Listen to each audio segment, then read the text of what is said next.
पंचांग पाहिलं नाही, कर्मकांड केलं नाही. एकदा विजापूर भागातला एक ज्योतिषी शाहू महाराजांना भेटायला आला आणि त्यानं काही दरबारातल्या ओळखीच्या लोकांच्या ओळखी वापरल्या आणि त्यानं सांगितलं, मी शाहू महाराजांचं भविष्य बघणार आहे, मला सांगा शाहू महाराजांचा हात मला दाखवा म्हणून. काही ओळखीच्या लोकांमुळे तो दरबारापर्यंत पोहोचला.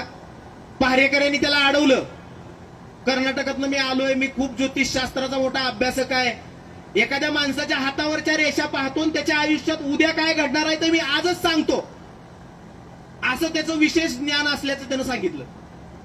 पहारेकऱ्यांनी सांगितलं, जा महाराज दरबारात बसलेत. तो दरबारात गेला, शाहू महाराजांना त्यानं मुजरा केला.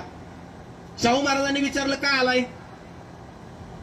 तो ज्योतिषी म्हणाला, महाराज माझं ज्योतिषशास्त्राचं मोठं ज्ञान आहे, मी एखाद्याच्या हातावरच्या रेषा पाहतो त्याच्या आयुष्यात उद्या काय घडणार आहे ते आजच सांगतो.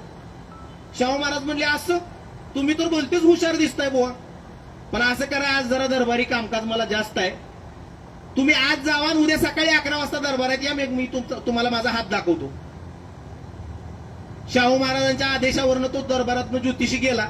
शाहू महाराजांच्या शेजारी म्हैसकर नावाचे एक फौजदार उभे होते आणि त्या म्हैसकर फौजदाराकडे वळून शाहू महाराजांनी सांगितलं, आत्ता दरबारातून गेलेल्या ज्योतिषाला ताबडतोब अटक करा, तुरुंगात डांबा, उद्या सकाळी 11 वाजता सोडा.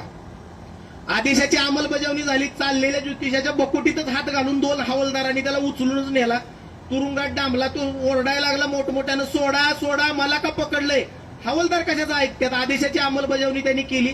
तुरुंगात नेऊन डांबलं, कुलूप लावलं, त्याला रात्रभर जेवाय दिलं नाही, त्याला रात्रभर मच्छर चावले, त्याचं रात्रभर हाल झालं. दुसऱ्या दिवशी 11 वाजता महाराज दरबारात आले. महाराजांनी आठवण केली, काल दरबारातनं अटक केलेल्या ज्योतिषाला सोडा ना, आमच्या समोर आणून हजर करा. हवालदार गेले, तुरुंगाचं कुलूप काढलं, त्या ज्योतिषाला बाहेर काढताच तो इतका सुसाट पळाला, महाराजांच्याकडे दरबारात आला. म्हणला, महाराज महाराज आपण लोकराजे, आपली मोठी ख्याती ऐकून दूरवरून आलो होतो, पण महाराज माझ्यावर आपल्या दरबारात आल्यावर माझ्यावर विनाकारण अन्याय झाला. शाहू महाराज म्हणाले, काय झालं? जरा श्वास तरी घ्या, निवांत सांगा, सावकाश सांगा. म्हणले, महाराज हे बघा, हीच दोघं होती. म्हणला, ह्यांनी दोघांनी काल मला विनाकारण अटक केली, तुरुंगात डांबलं, महाराज रात्रभर हाल झालं, मला पाणी दिलं नाही का जेवाय दिलं नाही हो. महाराज म्हणले, असं तुम्ही तर दुसऱ्याच्या हातावरच्या रेषा पाहून उद्या त्याच्या आयुष्यात काय घडणार आहे ते आजच सांगता ना, मग माझ्या दरबारात आल्यावर तुम्हाला अटक केलं जाणार आहे, तुरुंगात डांबलं जाणार आहे, रात्रभर तुमचा हाल होणार आहे, हे कालच का तुम्हाला समजलं नाही? दुसऱ्याच्या हातावरच्या रेषा पाहून त्याचं भविष्य सांगण्याचं नाटक करता, चालते व्हा म्हणून शाहू महाराजांनी त्याला हाकलून लावलं दरबारात. पण शाहू महाराज लय मोठ्या मनाचा राजा हो, त्यांनाच दया आली. म्हणली, बोलवा रे बोलवा, मोठ्या आशेनं लांबणं आलंय, विजापूर कुठल्या कुठं आहे, बोलवा, त्याला 500 रुपये द्या. आणि शाहू महाराजांच्या आदेशावरनं तिथल्या कारभाऱ्यांनी त्याला 500 रुपये दिले. आता 500 मिळाल्यावर गप जावं का नाही? जाता जाता म्हणला, बघितलं का महाराज, माझ्या ज्योतिषशास्त्रावर संशय घेऊ नका तुम्ही, माझ्या ज्ञानावर. मला माहित होतं रात्रभर हाल होणार आहे, पण जाताना 500 मिळणार आहे. शाहू महाराज म्हणले, घ्या 500 काढून. 500 काढून घेतले आणि 2 नोकरांना सांगितलं, 2 तांदळानं भरलेली ताटं घेऊन या, दोन्ही ताटात 5-5 रुपये लपवा. लपवले 5-5 रुपये.